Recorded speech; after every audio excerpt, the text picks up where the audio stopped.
Three of you guys, all smiling faces. Thank you.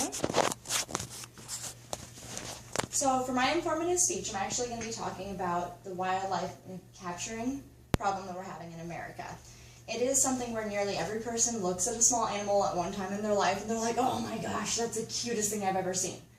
But most of the time it happens with an animal they're not allowed to have. A lot of times it's lions, tigers, any form of wildlife. And unfortunately, if they have enough money, they're actually able to acquire them in the U.S. now. It is something that is turning into a large problem because these animals are not only a danger to themselves when kept in captivity, they're also a danger to their owners as well as the people around them if they're released.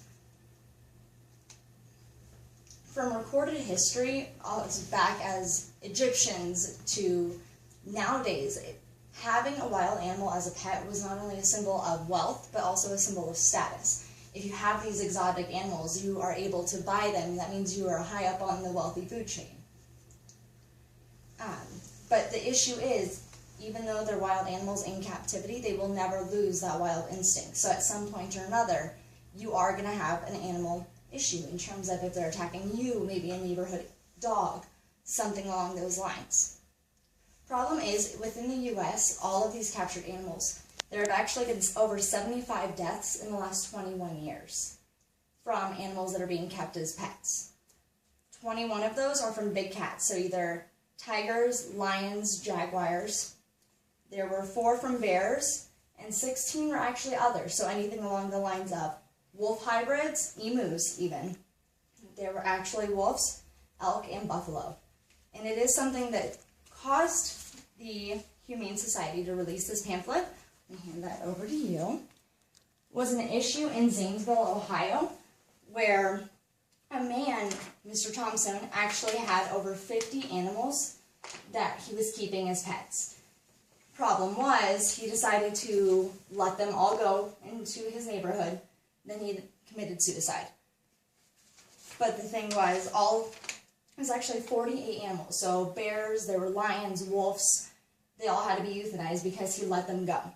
One lion actually killed one of the monkeys. He released one, actually a lion, not one of the monkeys, attacked a neighborhood child.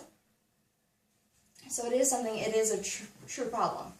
Another issue is the fact that even in Colorado, they had a bear that's actually out at the sanctuary right now, the Kingsbury Sanctuary, that was being kept in a crawl space of a basement in Evergreen because they decided to buy it as a cub. There were 2 cases of 2 lion cubs being kept as a drug dealer's pets. When his house was raided from the drug deal, they were found actually in the crawl space of an air duct. So he was trying to hide these animals. So those are kind of examples of animals that are now safe at the sanctuary. Problem is, when people are seeing these animals as pets, they want to acquire them themselves. So no matter if it's personal use, if it's educational programs, that's only teaching children from there on it's okay to use animals as human entertainment.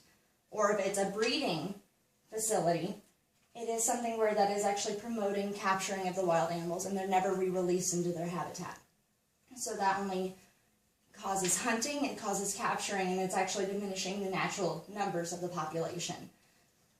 Kind of a good example of, there's about 7,000 captive tigers in the world right now. Well, there's about 3,200 wild tigers. So you're kind of seeing that balance go from where they're supposed to be to in people's homes. As a way to prevent this, it is something where the more people that are educated on the issue, the more that you're actually going to have people noticing the problem.